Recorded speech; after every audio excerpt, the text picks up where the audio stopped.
Betapa pendidikan bagi sepasang suami istri ini menduduki posisi yang sangat penting. Sehingga dia tidak ingin mewariskan harta bendanya untuk dibagikan kepada kelima putra-putranya.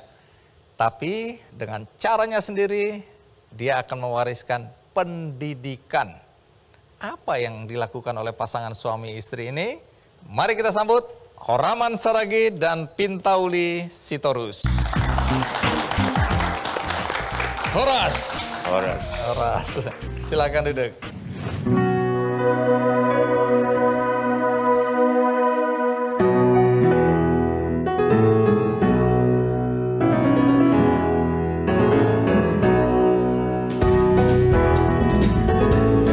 Bagi Horaman Saragih dan sang istri Pintauli Sitorus, pendidikan adalah bekal terbaik untuk perjalanan hidup anak-anak mereka. Keyakinan itu didapat dari pengalaman pasangan ini. Pintauli yang mendorong dan membantu biaya sang suami melanjutkan pendidikan hingga memperoleh gelar sarjana. Dengan bekal pendidikan itu, Horaman Saragih dapat meniti karir yang bagus di Departemen Tenaga Kerja. Saat ini, 3 orang anak mereka telah menyandang gelar doktor, sementara 2 orang sedang menyelesaikan pendidikan S3. Sebenarnya orang tua keinginan supaya anaknya tuh bisa ngambil S3 semua gitu loh. Iya, dan saya pun juga kepingin juga ngambil S3, dan sekarang saya S3 nih. Ya, memang orang tua saya di sini begitu gigih memperjuangkan anaknya. Dia berusaha bagaimana supaya anaknya itu sekolah gitu loh. Saya memang mengucapkan terima kasih kepada orang tua yang telah mendorong semangat dan membuat kami juga mau menuntut ilmu.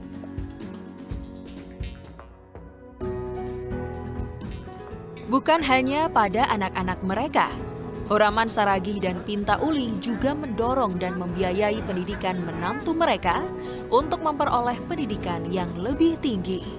Awalnya saya kan memang perawat. Nah, jadi dimotivasi dengan mertua saya sendiri, saya disekolahkan lagi ngambil D3 kebidanan karena itu kan perlu buat pendidikan untuk kita bekerja kan. Gimana ya kita namanya menantu dikuliahkan, pasti senang, semangat, ada motivasi dari keluarga mertua gitu. Pasangan Horaman Saragih dan Pintauli Sitorus juga memikirkan pendidikan cucu-cucu mereka. Mereka sepakat dengan 5 orang anaknya untuk tidak membagi harta mereka, namun dijadikan dana abadi untuk pendidikan cucu-cucu. Kepedulian akan pentingnya pendidikan juga diwujudkan Horaman Saragih dan Pintauli Sitorus dengan mendirikan sekolah menengah pertama SMP Tunas Bangsa pada tahun 2004 di Kandis, Kabupaten Siak, Riau. Sekolah ini gratis bagi suku Sakai, sedang bagi anak dari suku yang lain ditarik biaya, namun dengan biaya yang rendah. Horaman Saragih dan Pintauli Sitorus berasal dari keluarga sederhana, dan pendidikanlah yang mengubah nasib mereka. Sehingga mereka paham betul pentingnya pendidikan bagi masa depan seseorang.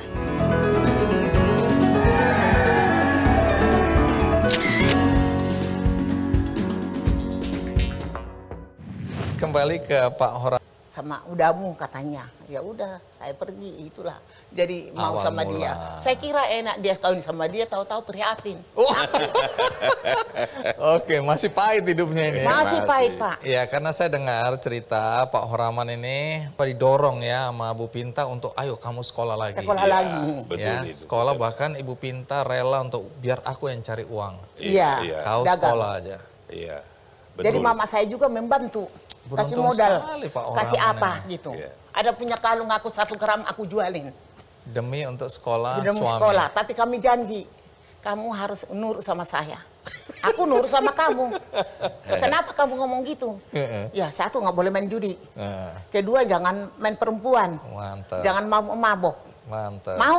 Mau. Mau. Udah saya sekolah Pak. Dia. Luar biasa. Kadang-kadang naik sepeda. Itulah baiknya Pak, naik sepeda. Udah gitu aja Pak. Selama tamat ada 4 tahun itu ambil S1. Lulus. Luar Udah biasa. punya anak berapa adalah dia saya waktu itu. Sudah punya anak waktu Udah itu? punya anak juga terus. Anak pertama. Anak Jadi pertama, anak bagaimana kedua. mengatur keuangan? Ngontrak rumah juga Pak itu. Belum punya Pahit. rumah? Belum punya rumah. Jadi setahun setengah anakku lahir Hohen, baru aku punya rumah. Ini yang saya mau ceritakan di acara Ki Candy, bagaimana perjuangan orang tua dengan segala penderitaan tadi yang diceritakan. Pertama, masing-masing sadar bahwa pendidikan itu penting sekali ya. Iya, Pak. Jadi Bapak walaupun sudah bekerja, tapi Ibu dorong agar kamu kuliah lagi. Iya. Urusan rumah tangga biar aku yang berjuang, begitu kira-kira. Iya, iya, Walaupun Pak Oraman juga punya gaji. Iya. Tapi kan kalau diandalkan untuk kuliah dan untuk kehidupan anak-anak pasti tidak cukup itu Nggak ya. cukup, no. Jadi Ibu juga berjuang ya. Nah, nanti cerita ya. Nah, anak-anak ini bagaimana masa-masa ketika mereka harus sekolah, kemudian apa yang Ibu dan Bapak lakukan untuk membuat mereka semangat untuk berpendidikan setinggi-tingginya ya. Kita rehat sejenak, ikuti terus Ki Candy.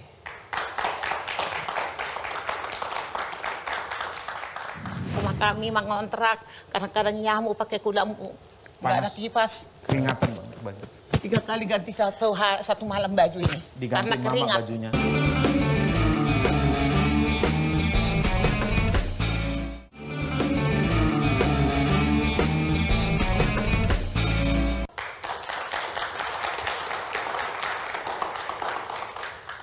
Bu Pinta dan Pak Horaman ya, tadi saya sudah dengar dan saya yakin penonton juga menyimak bagaimana perjuangan ya Pak Horaman dan Bu Pinta ya di tengah situasi dan kondisi ekonomi yang tidak gampang, itu ternyata mampu mendorong Pak Horaman untuk melanjutkan sekolah dan kemudian 5 anak-anak ini juga berhasil ya. Iya, Pak. Nah, masih hafal nggak Pak Horaman? Anak-anak ini pendidikan tertingginya sampai di mana? Masih Iya. ingat atau tidak? Ikan, Pak. Nah, coba yang nomor 1. Nomor 1 ini dulu saya arahkan sebenarnya sekolah pendeta. Dia akhirnya memilih ke bagian hukum. Hukum. Nah, lulus dia S1 di Jakarta, S2 juga di Bandung. Nah, S3 ini di Bandung, Pak. Baik, yang nomor 2. Yang nomor 2 ini jurusan apa? Komputer. Sarjananya. Lulus dia S1 komputer, masuk tentara. Terus disekolahkan apa dia? Tentara lagi. Ke Master Pertahanan dan Keamanan. Di mana itu? Di Jakarta ini, Pak. Di Hankam. Universitas Hankam itu. Nah, kemudian dia pernah 2 kali tugas tentara PBB ke Kongo sama Libanon. Ya, Libanon ya Pak. Anakku ini. Baru dia ngambil doktor. Mantap. Nomor 3. Nomor 3 ini dia pertama sekolah teknik di Ukrida, Jakarta ini. Ya, dilanjutkan ngambil master teknik juga tentang IT. Nah, terakhir dia ngambil doktor di UI juga. IT juga dia, telekomunikasi. Anak keempat. Anak keempat ini si Hendra, S1. Apa, D3 dulu? D3 dulu, dulu. D3 kesehatan. Nah, Manajemen rumah sakit. manajemen Pak, perumah sakitan. Ngambil S2 dia di Universitas Veteran ya. Nah, ngambil S3 dia di Malang, Pak. Jurusan ekonomi.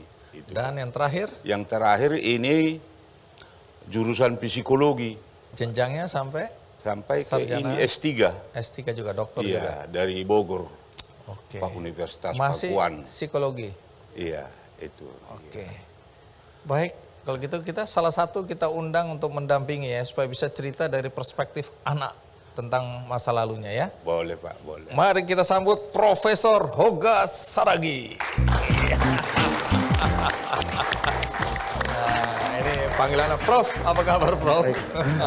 Terima kasih Bang. Silakan duduk.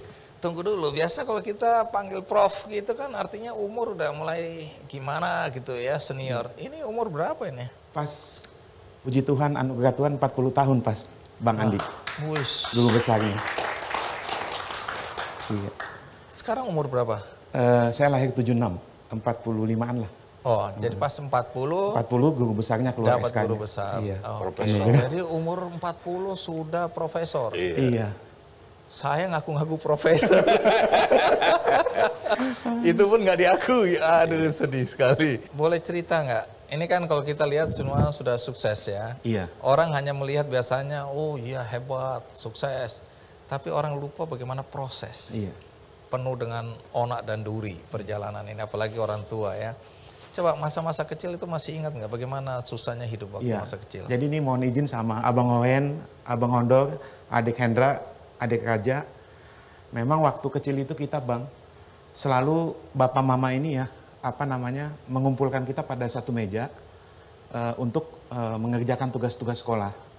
Jadi saya ingat selalu itu sore sampai nanti jam 8 malam itu belajar. Bahkan adik saya si Raya ini suka lari-lari si Hendra gitu kan, kita tangkap, kita ikat di meja biar belajar gitu. Terus Mama juga selalu ngajarin garis-garis, segitiga, apa gitu. Sampai kita bisa baca tulis hitung gitu. Jadi di rumah ini ketat juga disiplin belajar ya? TK. Iya, Disiplin ya? disiplin. Jadi memang kan kami sering misalnya ada selisih paham, tapi Mama selalu, nih saya aja nih pukul-pukul gitu. Jadi nggak boleh mukul adik atau abang gitu, jangan berantem. Mama pura-pura ngambilin baju, udah saya kabur aja dari rumah. Jangan mak, kita jadi nangis, akhirnya kita bersatu lagi semua. Dulu waktu kecil katanya giliran mau makan tuh pembagian ketat sekali. Coba cerita apa yang terjadi di Jadi gini Pak, saya masak udah tengah 4, nyuci semua. setengah 4 pagi. Subuh. Beres semua jam 5. Tengah 6 aku ke pasar belanja untuk sembako jualan. Bapaknya udah mandiin anak-anak, udah siap di meja apapun yang ada. Jadi itu pagi-pagi udah dikasih bapaknya. Jadi aku rajin, bikin bakwan, bikin makanan. Tapi anak ini nggak pernah saya kasih 100 perak buat jajan. Oh jadi nggak ada uang saku, Nggak ada. saku gitu. Telur itu. Jadi kita, Jadi kalau lapar di sekolah bagaimana? jadi kita ya lihat aja teman-teman makan apa gitu Bang. Tapi kita selalu disediain Mama di rumah memang. Ketawa. Jadi kami nggak pernah pegang uang Bang dari kecil. Karena itu misalnya kan sebelah saya nih ada guru kadang-kadang kan fotokopi harus bayar 500 perak. Jadi kadang saya nanti saya bilang ke gurunya, besok saya kasih tahu Mama, nanti baru saya kasih ke gurunya Bang.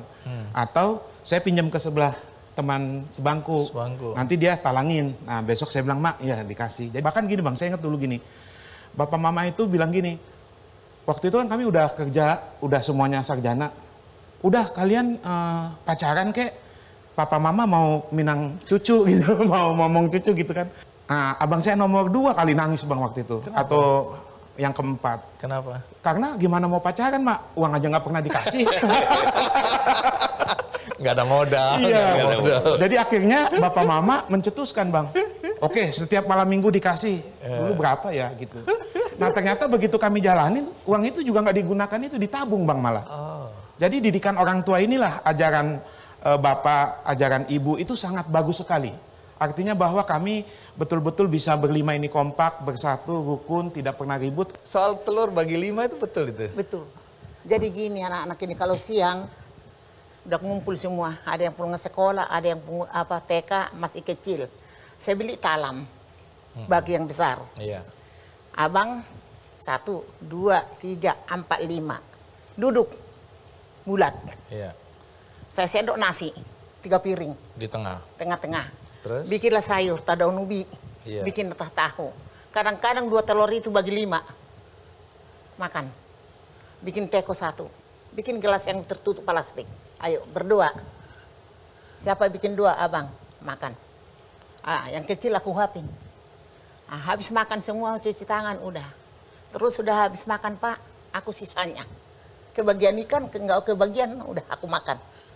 Kalau pamannya orang ini belajar susu encer, saya bikin Pak, nanti jam 10, jam 9. Susu encer itu maksudnya apa? Karena nggak bisa kental Pak, nggak cukup. Oh, lebih banyak air daripada susu. Susu manis. Susu encer, iya. Iya. Sekarang ketawa ya. Ya, itu, Dulu Pak. masih sedih itu ya. Iya sedih. Minum susu Jadi rasa kadang-kadang air saya itu bikin ya. roti, apalagi Bang. di kadang-kadang jam 2 belajar malam. Saya rebus telur, Iya. makan ini. Astaga. Bikin teh manis, ini Pak. Ya itu. Jadi aku pahit Pak, penghidupan saya itu. Tapi ngurus anak ini sungguh-sungguh Pak. Jadi kalau malam Pak, karena kami itu kontrak rumah kami mengontrak, kadang-kadang nyamuk pakai lampu, nggak ada Panas. kipas. Keringatan bang, baju. 3 kali ganti satu malam baju ini. Diganti karena mama keringat. bajunya.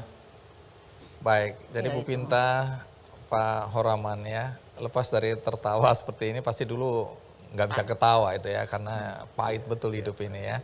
Tapi faktanya hari ini Bapak dan Ibu berhasil ya, kalau kita lihat dari pendidikan anak-anak, masa depan anak-anak juga, dan cucu-cucu tentu saja. Jadi ini sekali lagi pembelajaran, termasuk buat saya pribadi, ini pembelajaran yang berharga. Nah, dengan apa yang Pak Horaman dan Bu Pinta lakukan, ya, bisakah sampaikan kepada siapapun yang menonton acara ini, di mana orang tuanya sering putus asa, ya mungkin oleh karena kemiskinan, mungkin karena pendidikan yang rendah, kemudian merasa bahwa ya sudahlah anak-anak terserah nanti itu urusan Tuhan. Padahal ini kan kalau dilihat bukan urusan Tuhan, kita harus berjuang, ya. Nah, kemudian bahkan Bapak Ibu mendirikan yayasan, tadi ada sekolah, bikin sekolah, kemudian bikin rumah sakit, ya. Ini kan sesuatu yang sangat positif. Entah Pak Horaman atau Bu Pinta bisa sampaikan sesuatu untuk orang tua yang selama ini mungkin merasa putus asa, merasa kemudian nggak berdaya, ya. Kalau kita lihat cobaan hidup kan berat sekali. Nah, adakah yang mau disampaikan untuk membangkitkan semangat dari keluarga-keluarga yang ingin sebenarnya anak-anak juga berpendidikan tinggi, tapi kadang-kadang putus asa, patah semangat. Ya, kami orang Batak ini kan ada itu Pak, ya falsafah lah. Apa itu falsafahnya? Hugogo pemasari, Arian gebotari, lau pasikolah kon geleki. Artinya? Saya kerja keras, bekerja untuk menyekolahkan anak saya. Supaya bisa dia seperti anak orang yang normal menyekolahkan anaknya. Gitu, itu nyanyiannya Pak. Baik, jadi Falsafah hidup. orang tua jangan berpikir bahwa anaknya cukup pada pendidikan yang rendah, tapi harus berjuang Berjuang. agar anaknya bisa sekolah Iya, setinggi-tingginya. itu Pak. Baik. Ya, Pak, waktu anak-anak itu masih kecil, selalu saya bawa ke gereja. Sekolah minggu. Jadi pendidikan. Biarpun aku nggak ke gereja, anaknya duluan saya antar. Baik. Jadi Nah, itu. agama juga penting. Agama. Agama pun. Jadi terus saya antarin 5-5-nya.